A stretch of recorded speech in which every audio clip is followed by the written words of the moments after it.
سجاد لئیے مشکل اے شام دا سفر، سجاد لئیے مشکل۔ ان اللہ بصیر بالعباد۔ اعوذ باللہ السمیع العلیم من الشیطان اللعین الرجیم۔ بسم اللہ الرحمن الرحیم۔ الحمد للہ رب العالمین، والصلاة والسلام علی سید الانبیاء والمرسلین، خاتم النبیین ابی القاسم محمد،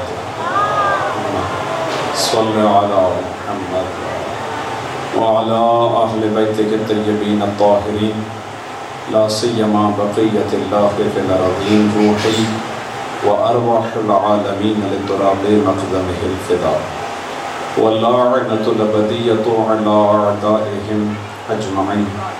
اما بعد فقد قال اللہ تبارک وتعالی فی کلامہ المجید وفرقانہ الحمید۔ بسم اللہ الرحمن الرحیم۔ تبارک الذی بیدہ الملک وهو علی کل شیء قدیر، الذی خلق الموت والحیاۃ لیبلوکم ایکم احسن عملا وهو العزیز الغفور۔ وقالت السیدۃ فاطمۃ بنت الحسین صلوات اللہ وسلامہ علیہا، انا اہل بیت ابتلانا اللہ بکم و ابتلاکم بنا، صلوات بر محمد۔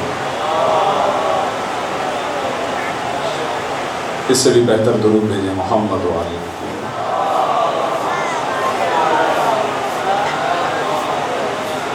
ایک مرتبہ اور درود بھیجیں باواز بلند، اللہم صلی علی محمد و آل محمد وعجل فرجہ۔ عزیزان گرامی قدر، آج کی مجلس اعزا تسلسل ہے اس عشرے کا جو پچھلے 9 دنوں سے جاری و ساری ہے۔ آج ہم 9ویں مرحلے میں داخل ہیں اور کل انشاءاللہ اسی سلسلے کی آخری نشست ہوگی۔ آج چونکہ عزاداری بھی ہونی ہے اور ماتمداری کے لیے ایک دستہ ہے جس سے جلدی پہنچنا ہے، تو انشاءاللہ مجلس کا ایک حصہ قبلہ مولانا بیان کر چکے ہیں، اور اپنے موضوع کو تسلسل دیتے ہوئے چند ایک نکات آپ کی خدمت میں مختصر سے وقت میں پیش کروں گا، پھر ہم مسائل کی طرف آئیں گے، اس کے بعد انشاءاللہ ماتمداری ہوگی۔ خدا آپ کا تسلسل کے ساتھ اس فرش عزا پر آنا اپنی بارگاہ میں قبول فرمائے انشاءاللہ۔ باواز بلند الہ آمین بولیں انشاءاللہ۔ پروردگار آپ کو اجر عظیم عطا فرمائے انشاءاللہ۔ قبلہ مولانا حجت الاسلام والمسلمین امتیاز علی امینی صاحب، ان کی پوری ٹیم، بزرگان جتنے بھی ہیں، خدا سب کو سلامت فرمائے انشاءاللہ۔ شہزادی اجر عظیم عطا فرمائے۔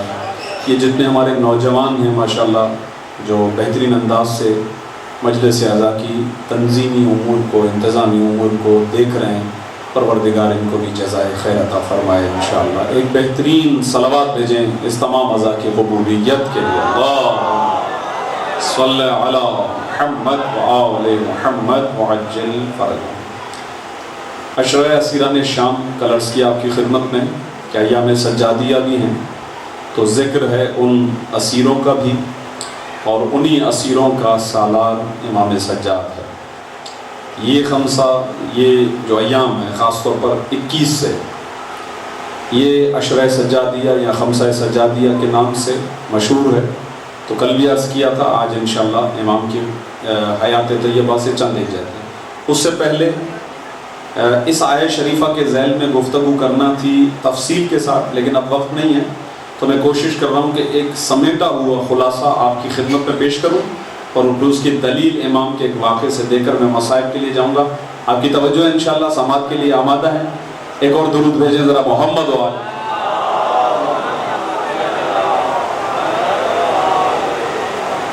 کل میں نے آپ کی خدمت میں اس آیہ شریفہ کا ریفرنس اور اس کا جو نشان ہے وہ بیان کیا۔ سورہ مبارک کے ملک پہلی اور دوسری آیت۔ تبارک الذی بیدہ الملک، بابرکت ہے وہ ذات جس کے قبضہ قدرت میں ملک ہے، جو بادشاہ ہے، جس کے پاس اقتدار ہے، جس کے پاس سلطنت ہے، جس کے پاس حکومت ہے۔ وَهُوَ عَلَى كُلِّ شَيْءٍ قَدِيرٌ، وہ ذات ہے کہ جو ہر شے پر قدرت رکھتی ہے، ہر شے پر قادر ہے۔ الذی خلق الموت والحیات، یہ وہی ہے جس نے موت اور حیات کو خلق کیا، لیبلوکم ایکم احسن عملا، تاکہ وہ یہ دیکھے امتحان میں ڈال کر تمہیں کہ تم میں سے کون ایسا ہے کہ جو بہترین عمل انجام دینے والا ہے۔ وَهُوَ الْعَزِيزُ الْغَفُورُ، یہ وہ خدا ہے کہ جو عزت والا ہے، غلبے والا ہے، ناقابل شکستہ ہے، وہ غفور ہے، مغفرت کرنے والا ہے، گناہوں کو بخشنے والا ہے۔ اسی آیت سے مربوط میں نے جناب فاطمہ بنت الحسین کا ایک جملہ جو بی بی کے خطبے کا حصہ تھا اسے بھی سرنامہ قرار دیا۔ اس میں بی بی نے ارشاد فرمایا تھا اِنَّا أَهْلَ بَيْتِ النُّبُوَّةِ، ہم اہل بیت ہیں، اِنَّا أَهْلَ بَيْتٍ، ہم اہل بیت ہیں وہ کہ ابتلانا اللہ بکم، اللہ نے ہمارا امتحان لیا تمہارے ذریعے سے، وَإِبْتَلَاكُمْ بِنَا، اور تمہارا امتحان لیا ہمارے ذریعے سے۔ قرآن کی آیت میں بھی لفظ لیبلو آیا جس کا معنی ہے امتحان، کہ تم سب کو اللہ نے خلق کیا اس لیے تاکہ تمہارا امتحان لے۔ بی بی نے بھی یہ کہا کہ خدا نے ہمارا بھی امتحان لیا، تمہارا بھی امتحان لیا۔ تو سمجھ میں آیا کہ ہر انسان اس دنیا میں آزمائش میں ہے، امتحان میں ہے، اور مسلسل امتحان دے رہا ہے۔ میرا اور آپ کا بھی امتحان ہو رہا ہے، ابھی ہم اس فرش عزا پر ہیں، اور ہم اہل بیت سے محبت جو کرتے ہیں جس کے بارے میں کل تفصیل سے بیان کیا، اس کے اعتبار سے ہم ایک اجر رسالت اس فرش عزا پر دے رہے ہیں۔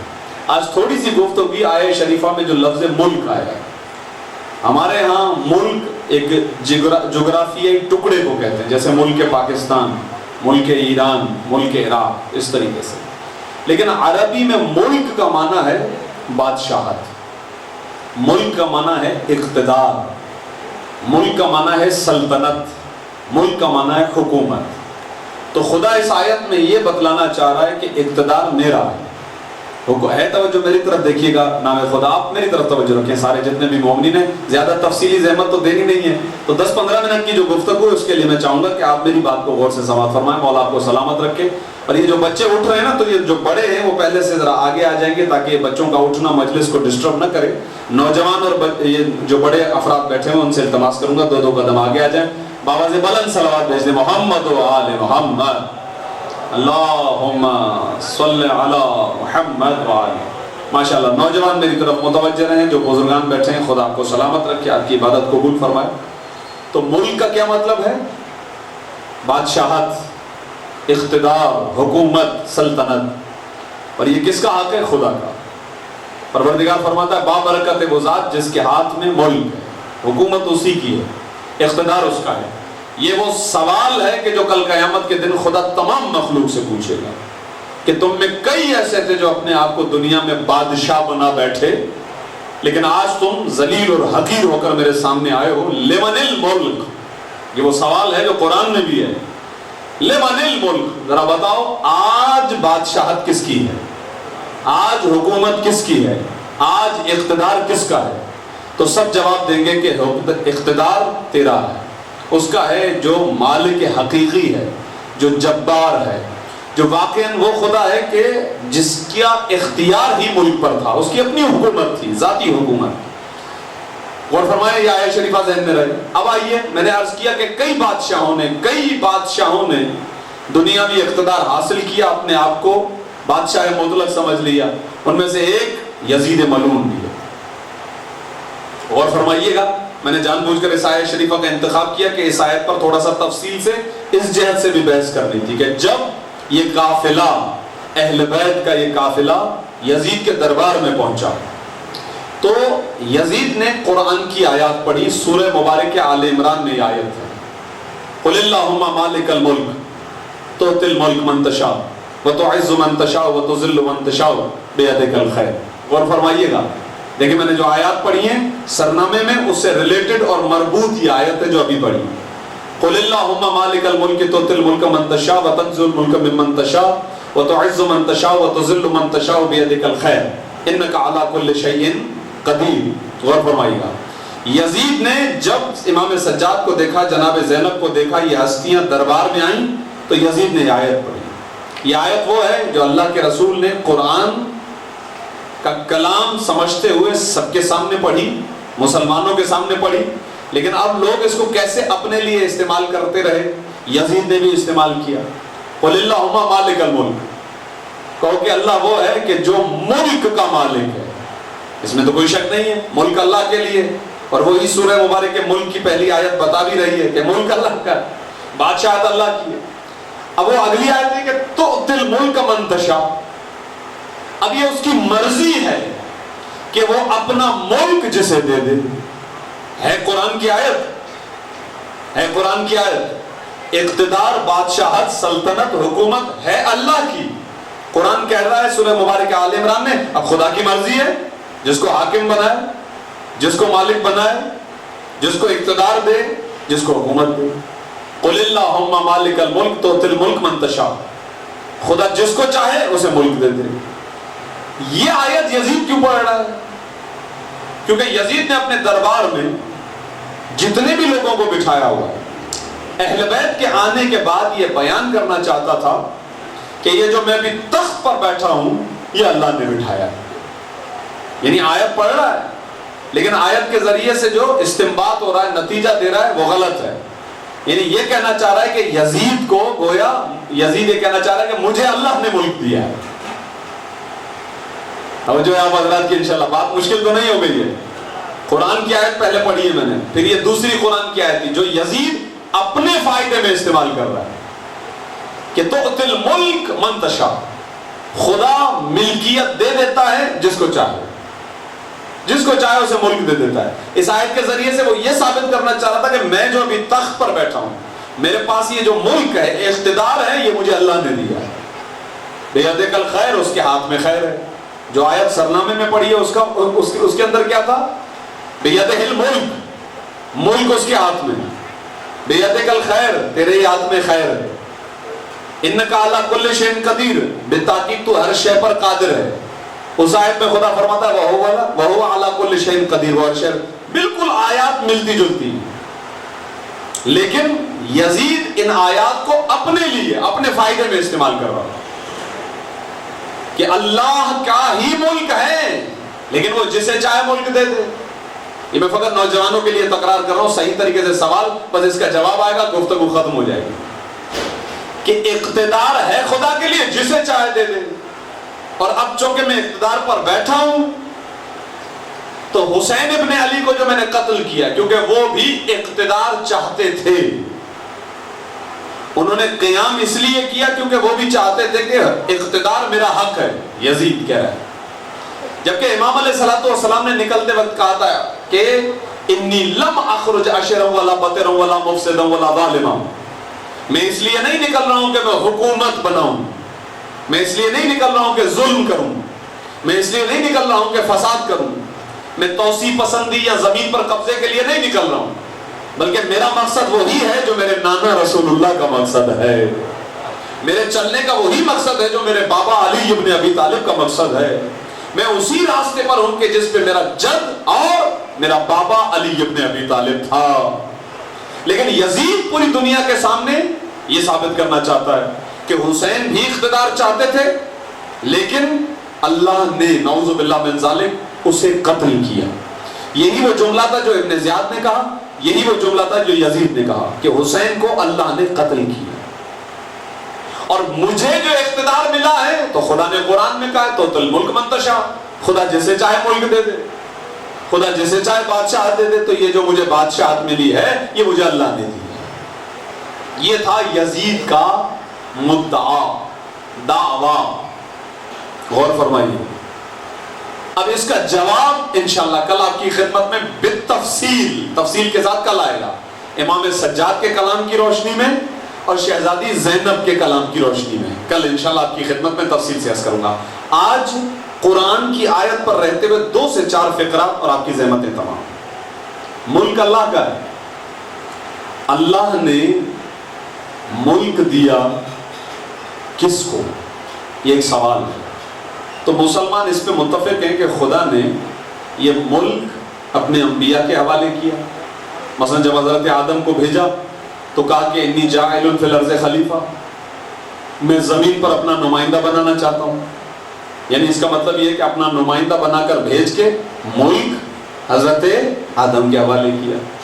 کبھی حضرت نوح، کبھی حضرت ابراہیم، انی جاعلک للناس اماما، میں آپ کو لوگوں کا امام بنا رہا ہوں، ملک آپ کے ہاتھ میں.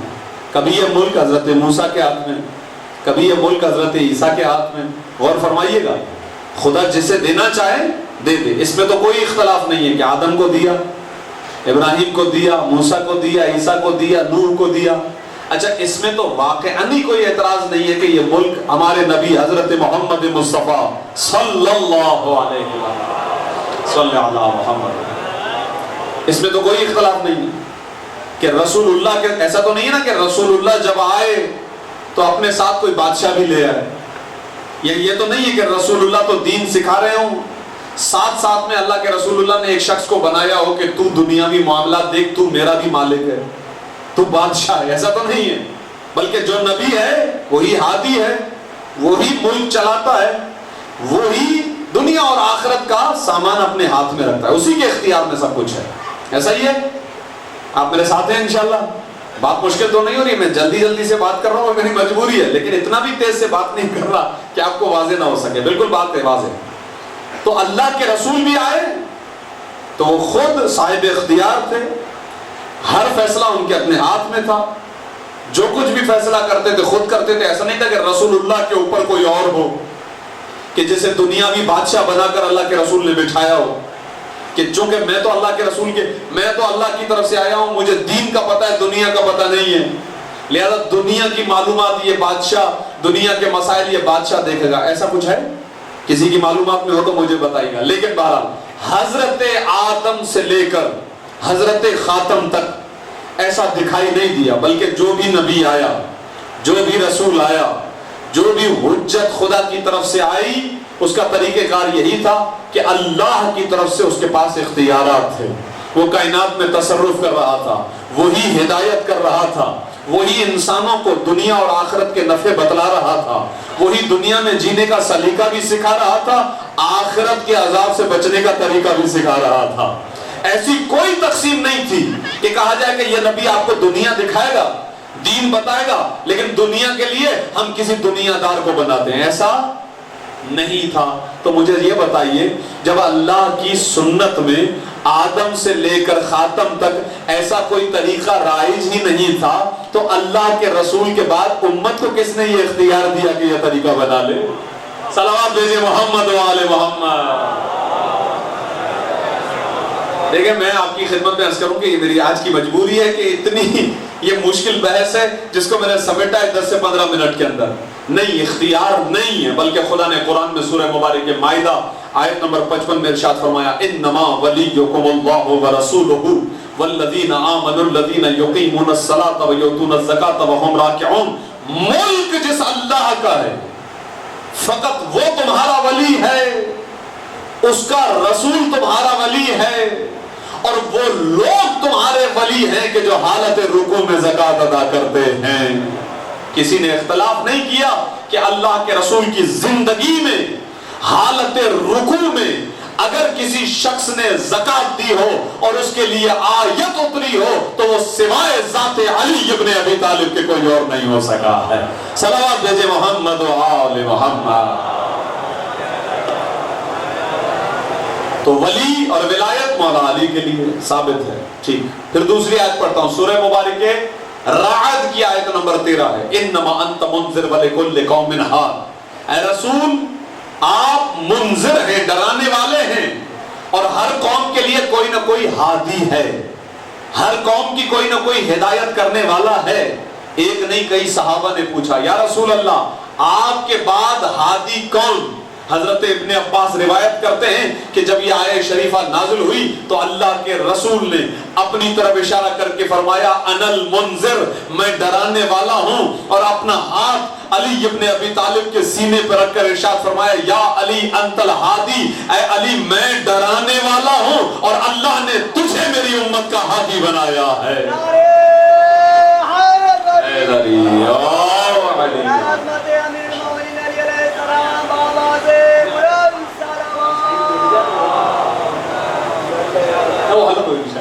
درود بھیجئے محمد و آل محمد.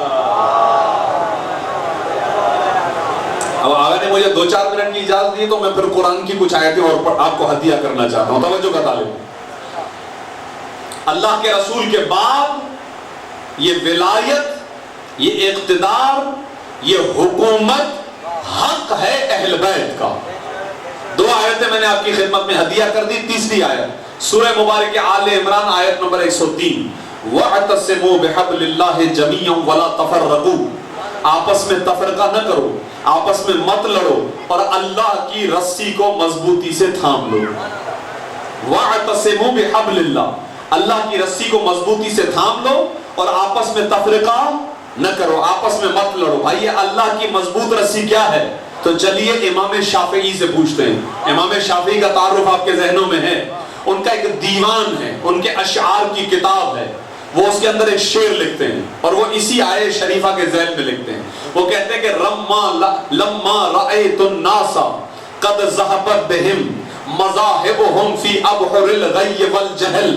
جب میں نے یہ دیکھا کہ لوگوں کے مذاہب ان کو جہالت کے اندھیروں میں اور گمراہی میں دھکیل رہے ہیں، تو رکبت علی اسم اللہ تعالی فی سفن النجا، تو میں نے اللہ کا نام لیا اور نجات کی کشتیوں میں سوار ہو گیا. میں نے اللہ کا نام لیا اور نجات کی کشتیوں میں سوار ہو گیا. پھر خود بتاتے ہیں وہ نجات کی کشتی کیا ہے. ہم اہل بیت المصطفیٰ ختم الرسل، یہ نجات کی کشتی ہمارے آخری رسول کے اہل بیت ہیں، جو نجات کی کشتیاں ہیں. اور میں اس میں سوار ہو گیا. کیوں سوار ہو گیا خود بتاتے ہیں. اس لیے کیونکہ امسکت حبل اللہ وہو ولاؤہم کما قد امرنا بالتمسک بالحبل.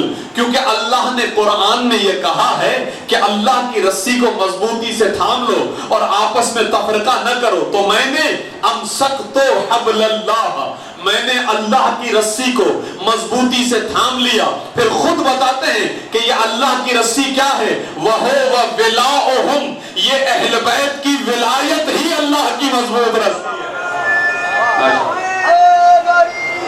یا علی یا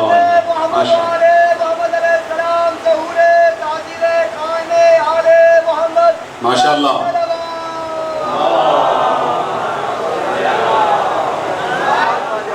بات واضح ہو رہی ہے عزیزان گرامی قدر. آپ کی خدمت میں عرض کر رہا ہوں کہ ملک خدا کا ہے اور اس کا اختیار ہے جسے دے. تو اس نے آدم کو دیا، نوح کو دیا، ابراہیم کو دیا، حضرت موسیٰ اور حضرت عیسیٰ کو دیا، ختمی مرتبت کو دیا، اور اسی ملک کا وارث بنایا ہے اللہ نے علی ابن ابی طالب کو. اسی ملک کا وارث بنایا ہے اللہ نے اہل بیت کو. تو اس سلسلے میں آپ کی خدمت میں قرآن کی آیتیں پیش کر رہا ہوں. اب وہ فرماتے ہیں کما قد امرنا بالتمسک بالحبل. یہ ان کا شعر ہے. امام شافعی اپنے دیوان میں لکھ رہے ہیں بھائی جیسا کہ اللہ نے قرآن میں حکم دیا ہے کہ اللہ کی رسی کو مضبوطی سے تھام لو، تو میں نے اسی لیے ان کی رسی کو مضبوطی سے تھاما. اب حدیث مفاخرت میں امام حسین اور مولا علی، یہ بڑی تفصیلی حدیث ہے. اس کا ایک جملہ آپ کی خدمت میں عرض کر رہا ہوں، ہمارے موضوع سے ریلیٹڈ ہے. فرماتے ہیں امیر المومنین، اے میرے بیٹے حسین، تو جانتا ہے کہ قرآن میں جو اللہ نے یہ کہا ہے کہ وَاعْتَصِمُوا بِحَبْلِ اللَّهِ جَمِيعًا،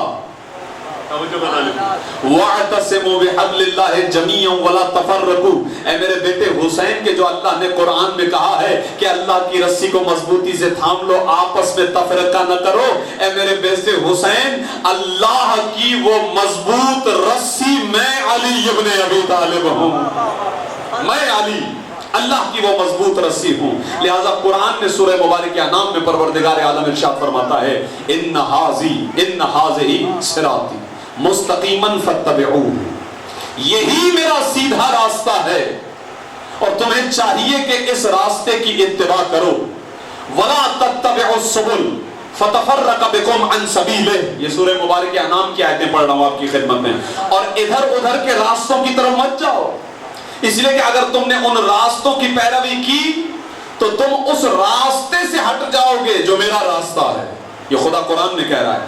اس آیہ شریفہ کے ذیل میں امام سعدی، ہمارے برادران کے بہت بڑے معتبر عالم دین گزرے ہیں، اپنی تفسیر الکشف والبیان عن تفسیر القرآن میں فرماتے ہیں کہ اس آیہ شریفہ کے اندر جو ان سبیل ہی کا لفظ ہے، اس سبیل ہی اللہ کے راستے سے مراد محمد و آل محمد کا راستہ ہے۔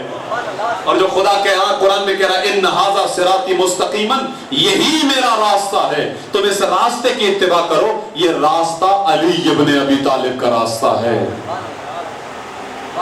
آخری آیت آپ کی زحمت ہے تمام، چونکہ مصائب کچھ پڑھنے، میں قرآن سے آپ کی خدمت میں چاہا کہ اپنے مدعا کو پیش کروں۔ اب تھوڑا سا ایک آیت قرآنی اور تاریخ کا سہارا، اور بس گفتگو تقریباً اپنے آخری مرحلے کے اندر ہے۔ توجہ آپ حضرات کی انشاءاللہ، ذرا ایک بابا سے بلند درود بھیجیے تو اندازہ ہو جائے انشاءاللہ۔ اللہم صلی، مولا سلامت رکھے آپ کو، تقبل اللہ منکم۔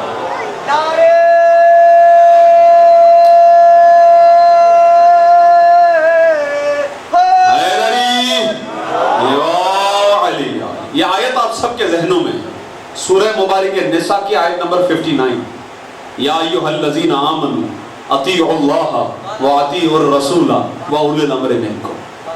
یہ بھی ان آیات میں سے ایک آیت ہے کہ جس کے ذریعے سے ثابت ہوتا ہے کہ بعد رسول اللہ کی طرف سے ملک، اقتدار، حکومت، سلطنت، ولایت اہل بیت کے لیے، لہذا فرمایا کہ اے ایمان والو اللہ کی اطاعت کرو، اس کے رسول کی اطاعت کرو اور اولی الامر کی اطاعت کرو۔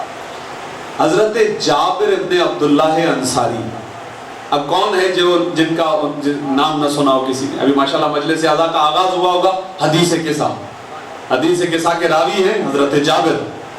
حضرت جابر کی احادیث بڑی کمال۔ حضرت جابر اٹھے اور انہوں نے کہا یا رسول اللہ، اس آیہ شریفہ میں اللہ کا نام آیا، جانتے ہیں، رسول جانتے ہیں، وہ آپ ہیں، اولی الامر کون ہے؟ غور فرما رہے ہیں آپ؟ اولی الامر کون ہے؟ اولی الامر کا تعارف فرمائیے۔ جیسے ہی اولی الامر کا جملہ آیا، اللہ کے رسول نے جانتے ہیں کیا فرمایا؟ توجہ میری طرف رکھیے گا، نہیں اگر آپ کہیں تو میں پنکھا آپ کی طرف کروا دوں انشاءاللہ، مولا سلامت رکھے، توجہ میری طرف رکھیے گا۔ اولی الامر کون ہے؟ جیسے اولی الامر کا سوال آیا تو اللہ کے رسول کے چہرے پر مسکراہٹ آئی، ارشاد فرمایا اے جابر خدا تم پر رحمت نازل کرے، کتنا اچھا سوال پوچھا ہے تم نے، صلوات بھیجے محمد و آل محمد۔ اولی الامر کون ہے یا رسول اللہ؟ رسول اللہ نے جواب ارشاد فرمایا اے جابر اولی الامر میرے وہ خلفاء ہیں کہ جن کی تعداد بنی اسرائیل کے نقبہ اور خلفاء کے برابر ہے، اور وہ ہے 12۔ اور یہ خدا کا شکر ادا کریں، آپ کے چھوٹے بچے کو آپ کے 12 اماموں کے نام یاد ہوا کرتے ہیں، آپ کے علاوہ باقی سارے پریشان ہیں، گنتی میں یا 13 بن جاتے ہیں یا 11، بس آپ ہی ہیں جن کے پاس ہے 12۔ صلوات بھیجے محمد و آل محمد۔ یہ آپ کا شرف ہے۔ اللہ کے رسول نے ارشاد فرمایا میرے خلفاء، میرے نقبہ کی تعداد 12 ہے، اسی طرح جس طرح نقبہ بنی اسرائیل، قرآن میں آیت ہے، اب آیتیں پڑھنے کا وقت نہیں، آگے بڑھ رہا ہوں، کتنی تعداد ہے؟ 12۔ اور اب فرمایا اے جابر اولہم علی، اے جابر ان 12 میں سے پہلا علی ہے، پھر اس کا بیٹا حسن، پھر اس کا بیٹا حسین، پھر اے میرے دوست جابر، اے میرے صحابی جابر، پروردگار عالم حسین کی نسل سے سلسلہ امامت کو بڑھائے گا، اور حسین کی اولاد میں پہلا ہوگا علی۔ اور اتفاق سے خمسہ سجادیہ میں امام زین العابدین کا تذکرہ مقصود ہے۔ اللہم صلی علی محمد وآل محمد۔ اے باقر اس کا لقب ہے زین العابدین، یہ ذہن میں رکھیے گا کہ یہ زین العابدین کا لقب اللہ کے رسول نے امام زین العابدین کو عطا کیا ہے۔ اور روایت بیان فرمائی کہ اے جابر کہ جب کل قیامت کا دن آئے گا تو آواز آئے گی این زین العابدین، تو امتیں اپنے انبیاء کی طرف دیکھیں گی کہ بھائی ظاہر ہے نبی سے بڑا کون ہو سکتا ہے جو عبادت کرنے والوں کی زینت ہو، تو ساری امتیں نبیوں کی طرف دیکھیں گی، سارے نبی میری طرف دیکھیں گے، غور فرمائیے گا، میں علی کی طرف، علی حسن کی طرف، حسن حسین کی طرف، اور حسین اپنے بیٹے علی سے کہیں گے اے میرے بیٹے تجھے بلایا جا رہا ہے، صلوات بھیجے محمد و آل ماشاءاللہ۔ اللہم زین العابدین، عبادت کرنے والوں کی زینت ہے۔ مولا کی امامت پر انشاءاللہ کل آپ کی خدمت میں آغاز کلام میں چند ایک دلائل پیش کروں گا بے توفیق الہی۔ خدا آپ کو سلامت رکھے۔ وہی امام سجاد، وہی امام زین العابدین جو صبر کا امام ہے۔ کل عرض کیا آپ کی خدمت میں کہ اسیران شام کے ایام ہیں اور ان کا سالار سید سجاد۔ امام سجاد بڑے مظلوم ہیں عزیزوں۔ آپ اندازہ لگائیے، جو اپنی ماں بہنوں پھوپھیوں کو بے ردا دیکھے۔ بیمار تھے امام بہت، پر جو بیمار ہوتا ہے نا اس سے تو محبت ہوتی ہے، اس کا تو خیال رکھا جاتا ہے، اس کی تو عیادت کی جاتی ہے۔ لیکن اللہ ہرے سید سجاد گلے میں خاردار توق ہے، پیروں میں بیڑیاں ہیں، ہاتھوں میں ہتھ کڑیاں ہیں۔ میرے بھائی بھلے اس سلائیڈ کو بھی بند کر دیجئے گا تاکہ گریہ ہو سکے۔ یہ ہے زین العابدین۔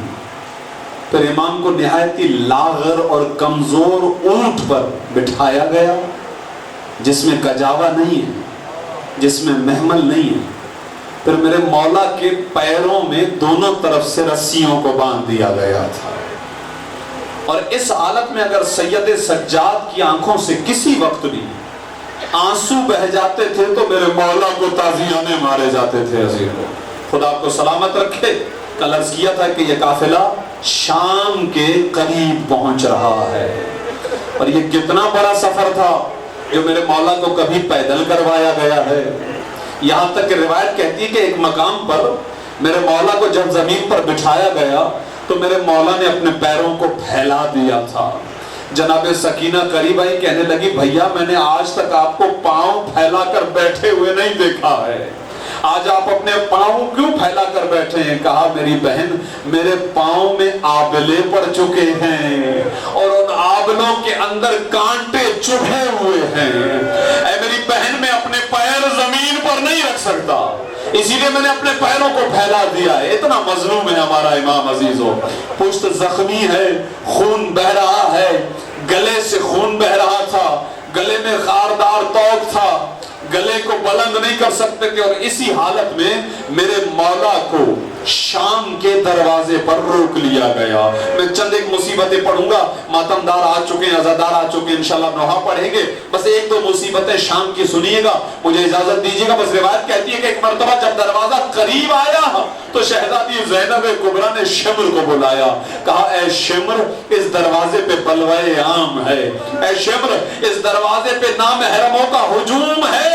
ارے ہم نبی کی بیٹیاں ہیں، میں علی ابن ابی طالب کی بیٹی ہوں، ہمارے سر پہ چادر نہیں ہے، ہمیں اس دروازے سے نہ لے جا، لوگ تماشائی بن کر ہماری طرف دیکھیں گے، یہ ہم برداشت نہیں کر سکتے عزیزو۔ لیکن روایت کہتی ہے کہ بیویوں پر رحم نہیں کیا گیا۔ جب امام سجاد نے یہ دیکھا تو ایک مرتبہ امام چاہتے تھے کسی طریقے سے لوگوں کی توجہ شہیدوں کے سر کی طرف چلی جائے، کوئی بیویوں کی طرف نہ دیکھے۔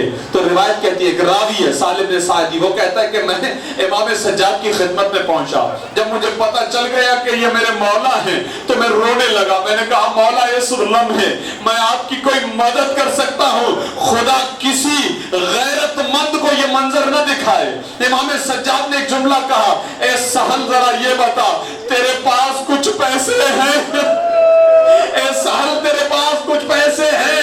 اے مولا آپ تو دنیا کو عطا کرنے والے ہیں، کتنے غریب ہو گئے۔ کہنے لگے آج سہل تیرے پاس کچھ پیسے ہیں؟ تڑپ کر کہنے لگے مولا میرا جو کچھ بھی ہے آپ پر قربان، حکم فرمائیے۔ کہا سہل اپنے پیسے لے جا، بازار سے کچھ جا کے چادریں خرید کے لے آ، ان بیویوں کے سروں کو چادروں کی ضرورت ہے، اس لیے کہ یہ تماشائی ان بیویوں کی طرف دیکھتے ہیں،